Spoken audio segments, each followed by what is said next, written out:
Well, Siobhan Marr there, the lead singer, she doesn't only have a passion for singing, but she also has a passion for beauty, which is the sort of underlying theme to the show today.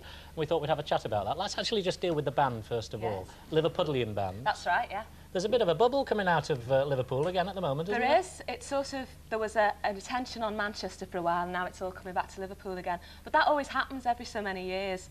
The attention's always on Liverpool because there's always bands and there's always music from there. That's true. Some people would suggest that you were an American band. I remember when I first saw you, I thought you were an American band. Yeah, I don't know why that is. The four of us, you know, just sat in a rehearsal room in Liverpool, plugged in, and sound the way we do. I can't explain why it's American sounding. You've got a sort of LA feel to it, haven't you? Yeah, I mean, when we went to America, people said, you know, you mean you're from Liverpool, England? You know, they didn't understand at all how we could sound like that coming from Liverpool. Now, you've known each other for a while, haven't you? Yes, yeah. Gosh, it must be 6, 7 years now. And yet, it was a while before you actually got together as a band. And you were working here, weren't you? I was, yeah. I was a researcher at Pebble Mill. I had this naive notion that I could meet someone in television that would be able to tell me how the band would be able to record demos and things like that and get a record deal. You know, I just thought people in television would be able to direct you in that way, but it wasn't like that. Poor misguided girl. I had to come home and go on the dole like everyone else who wants to be We in the don't band. know what we're doing, never mind tell you what you should be doing. After a while, you went off, you decided that you weren't going to stay in television. That's you right. gave up what I suppose was, you know, quite a reasonable job, really. It was a reasonable job, yeah, and I enjoyed it. I had a good time here. But you knocked it on the head. I did, yes. And you said, no, I'm going to have a go at the music. Yeah. And what, out of work for a while? I was, yeah, a year and a bit. And we just recorded demos, did gigs in Liverpool, and hoped that, you know, we would be able to record the songs at some point because, you know, that's what we wanted to do. That was our aim. But I know that when the actual sort of recording contract came about, which was helped by the chart show, wasn't it? Yeah, well, it did help because they showed us on the television, which is like national exposure. You were sort of, they speculated that you were actually going to become successful, didn't they? That's right. Make or break, it was called, the slot. Well, you've just, yes, you have made it.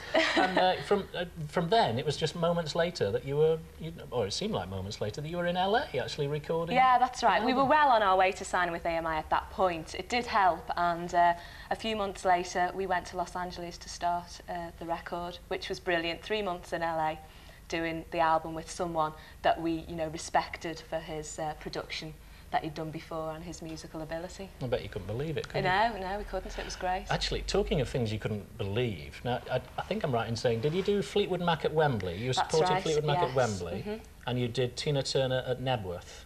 Woburn Abbey. Oh, Woburn Abbey. I knew I'd get one of those wrong. 62,000 people a night. Wasn't bad.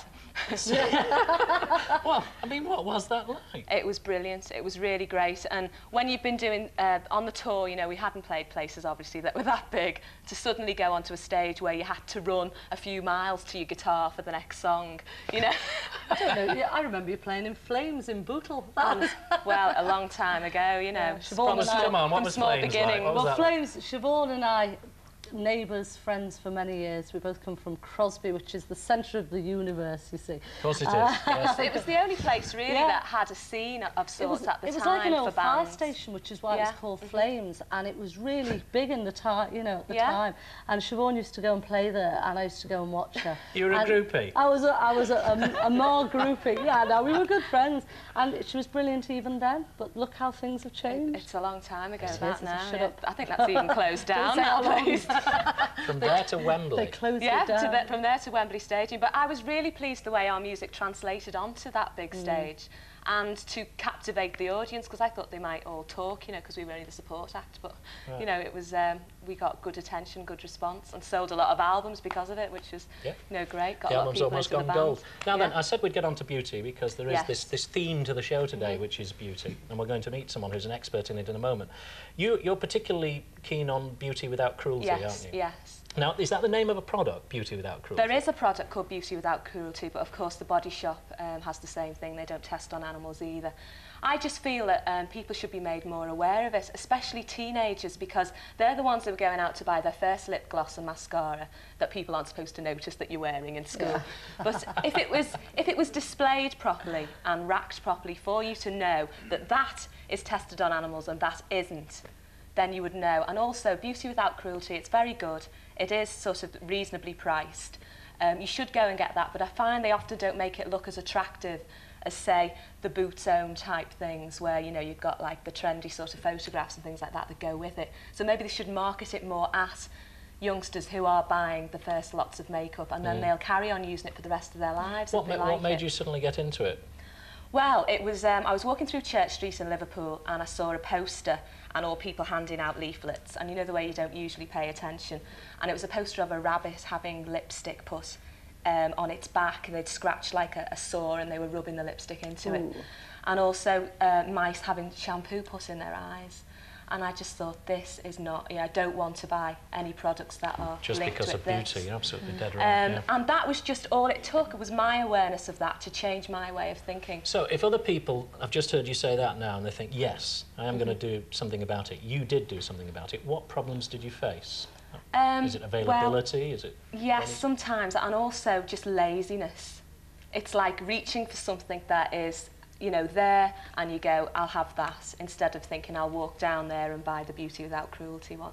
And also, I think the Body Shop products are more expensive than the normal sort of boot zone stuff as well. So sometimes it's what you've got in your purse as well, that makes a difference. So it's just make an effort, basically. That's right, but also I think, you know, if these Beauty Without Cruelty manufacturers can try and market it more with a better sort of, you know, like younger image to it, rather than this is very, you know, clinical almost, then people will buy it, you know, a bit more readily. What you were saying about youngsters, my friend's little girl, well, she's not little, Sammy Dorgan, she's 14, and she said the other day, she said, I think it's tight that they use animals. And they'd been to the school, and it makes a difference. Yes, and she really, and she's made a note of that now, and I think she'll grow up aware. Stay with it forever, that's right. Very young children are so willing. I know with my little brother Damien, he's so willing to respond to the environmental thing. Oh yeah. But you know, they need to be told, and they need to have it there and accessible. And the manufacturers need to make it more readily accessible to us. Well, stick around. Join in with the rest of the chat, won't you? The best of luck with the River City people. Thank you very much. I'm sure they'll do extremely well. Ladies and gentlemen, Siobhan Maher. Right. Thank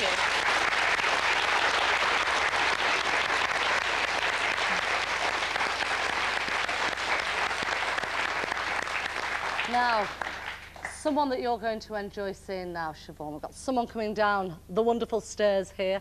You'll find it very interesting. She can explain the magic of all these